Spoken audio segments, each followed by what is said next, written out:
suis venu t'appeler.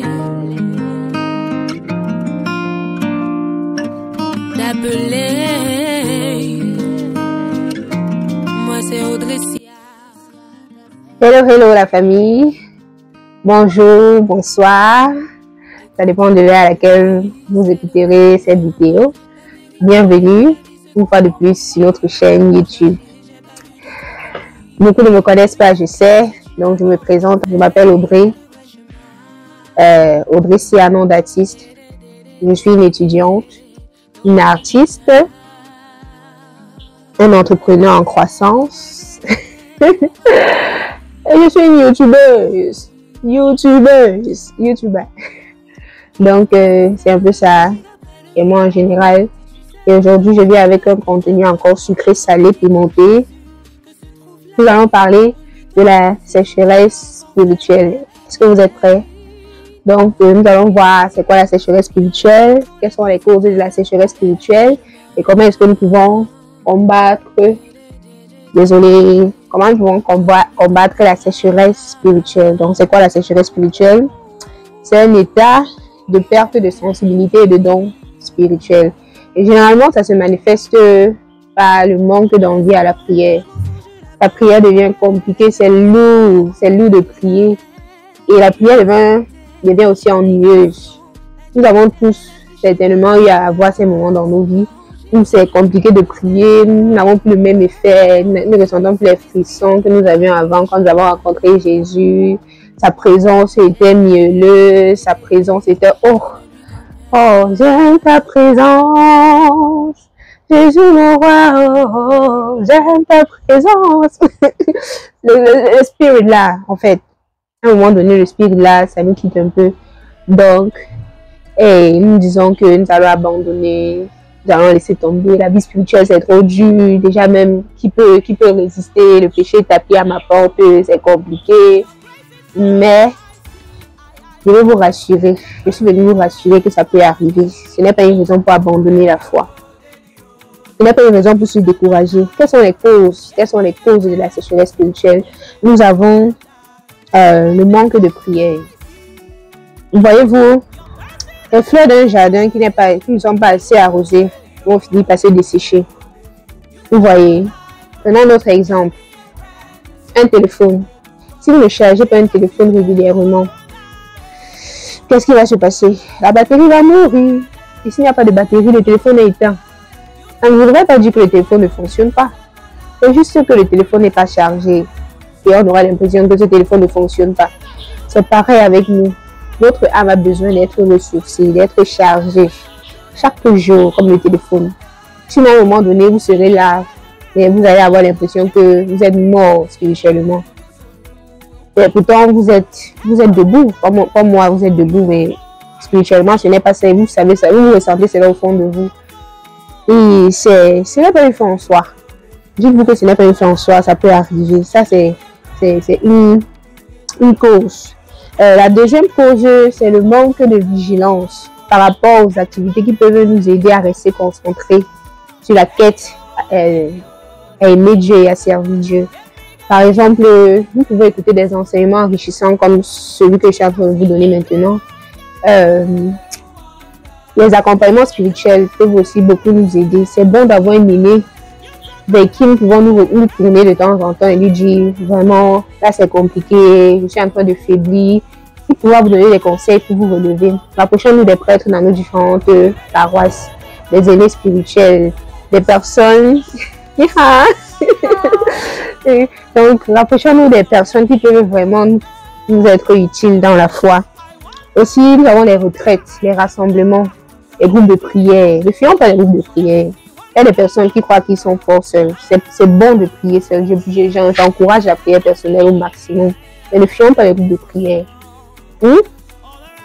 Allons chercher Dieu. Parce que la parole de Dieu nous dit, où un ou deux sont réunis en mon nom, je suis au milieu d'eux. Ce sont les moments qui peuvent nous aider à rester enracinés dans la foi.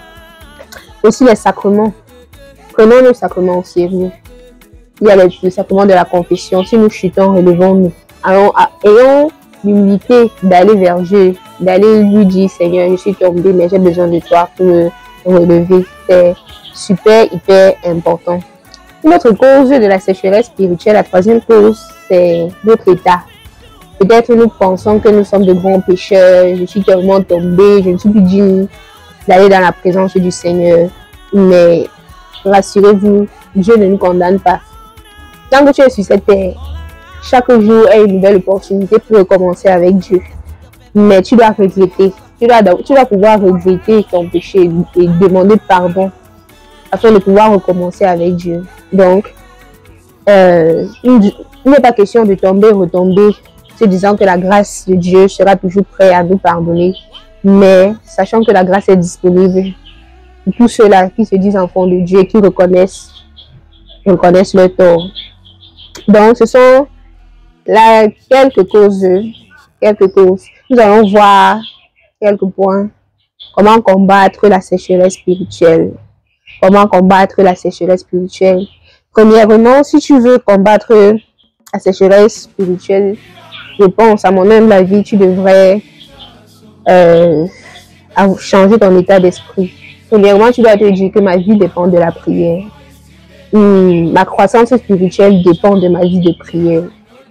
Parce que c'est une relation entre toi et Dieu. Et le seul moment où tu peux construire cette relation, c'est le seul moment où nous pouvons construire cette relation, c'est pendant notre intimité avec Dieu. N'est-ce pas? Donc, je me mets ça à l'esprit et je veille à mon physique. Si vous vous rappelez, dans une vidéo, nous avons parlé de la prière du matin. La prière du matin, pour se lever le matin, il faut être en forme physiquement. Et nous, les jeunes, on se connaît. Les réseaux sociaux, et Facebook, Instagram, nous pouvons surfer là, YouTube, toute la nuit. Et ce n'est pas bon. Nous devons être en forme physiquement. Nous lever tôt le matin et prier.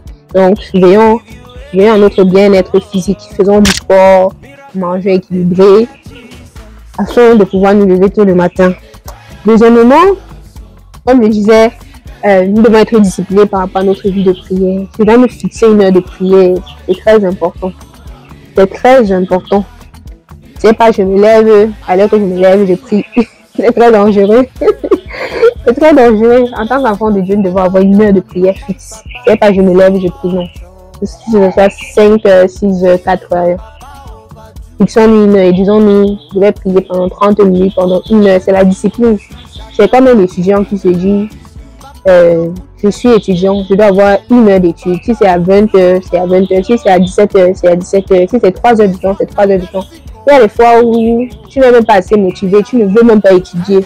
Mais parce que tu dois réussir ton examen, tu dois étudier. Parce que tu dois réussir ta vie spirituelle, tu dois prier. C'est indispensable. Et il faut rester toujours dans la présence du Seigneur. Même si j'ai prié le matin, je me rassure qu'au cours de la journée, je suis dans la présence du Seigneur. Ma petite soeur me dit souvent que moi, je consulte Dieu. Je consulte Dieu. Si je pars à l'université, je dois là, c'est compliqué. Quelque chose me dépasse là, je dis Seigneur, on gère ici, comment on fait comment. Donc, toujours être dans cette sphère-là où je prie. Quatrièmement, nous devons créer une atmosphère propice pour accueillir Dieu pendant nos moments de prière.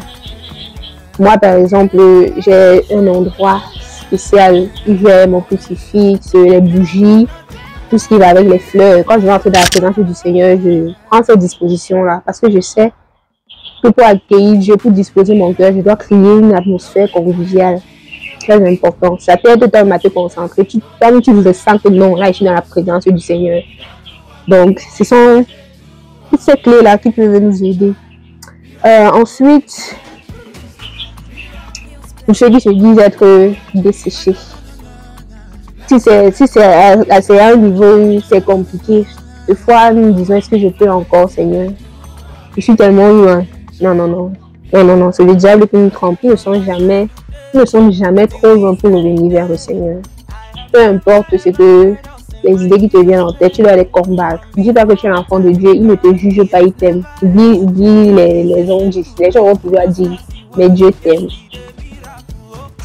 Son seul désir que tu reviennes à lui.